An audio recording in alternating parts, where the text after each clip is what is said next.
I got into cemeteries accidentally. One of my classes is helping Oak Hill Cemetery map their stones because their paper data is disintegrating. So every fall, my class works works with Carl to map a block or two out at Oak Hill. And it was just intriguing. So in talking with Carl and his wife, we were talking about pioneer cemeteries. And first I did some work in Lynn County just for fun because, I do GIS, that's what I like to do. But then it just sort of morphed because historically, the story is Iowa was first settled in the southeast corner because of the waterways moving into Iowa, and that's how people went in and out, and that's how goods were transported.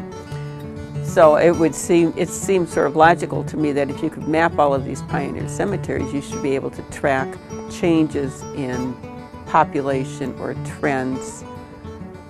Little did I know how many I totally underestimated how many pioneer cemeteries there are and how long it would take to actually do what I really wanted to do, which was 3 counties, and I don't even have 1 done.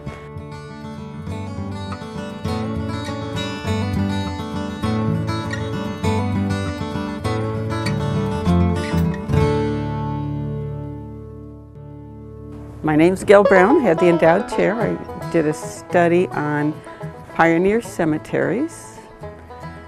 The goal was in Iowa, the definition of a pioneer cemetery is any site that has had fewer than 12 burials in the last 50 years. And that change came about in the middle of my process. So it used to be 6. So the number of cemeteries I was going to map quickly doubled from 40 to 72 in 1 county. So I spent the summer in Van Buren County, hauling my grandson along, digging up or trying to find cemeteries in the middle of nowhere.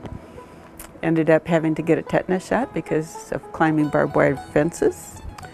A couple of the ones that we know existed, we never found. We did find one that rumor had it existed, and we did find it because the farmer out in the field knew where it was. We just had gone up to talk to him.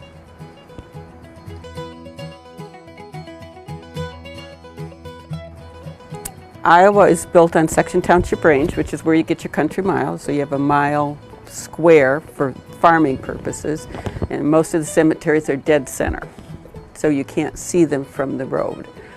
We got very good at just knocking on doors if we knew we were in the area and asking people directions. And it's usually, oh, you go through the field and over the creek, and then there's a barbed wire fence, and you should be able to find it.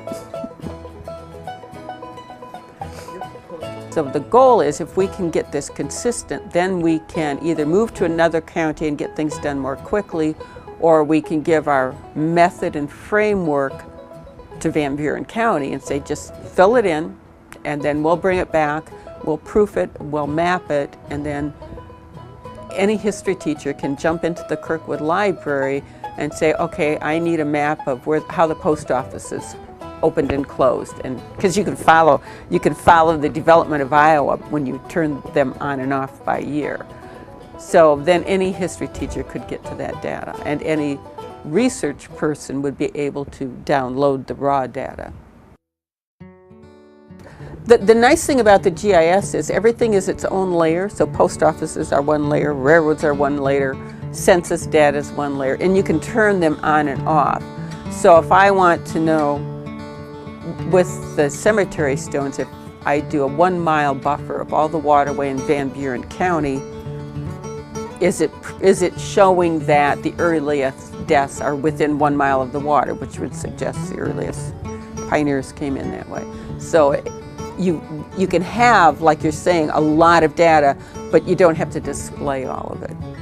So the teacher would be able to say, did population change when the railroads came in? Well, we have a database that shows when the railroads came in and when they were abandoned. And it's pretty amazing.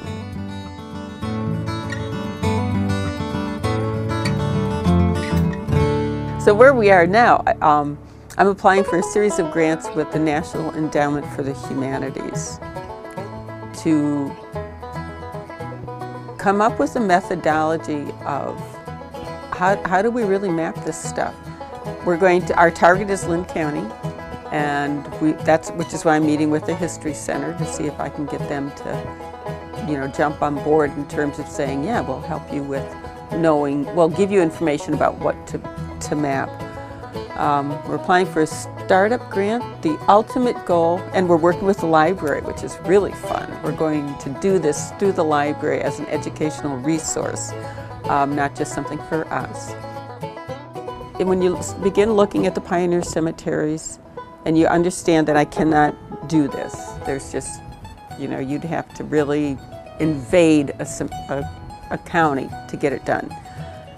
But it gets you into this intriguing historical aspect. The thing about historical GIS is it's a newer way for GIS to be used. It's been used for transportation, it's been used by DNR, by city and county, but using it as a tool in history is different. So it's, if you want to say how does it apply to students, it becomes a series of problems to be solved. I have a very good advisory committee. I love them dearly, and they are adamant about soft skills. They can teach anybody how to do GIS, but they don't want a student coming in and not being able to figure things out, or not know how to research and learn. And so this is, plus they have to work together. They're in teams.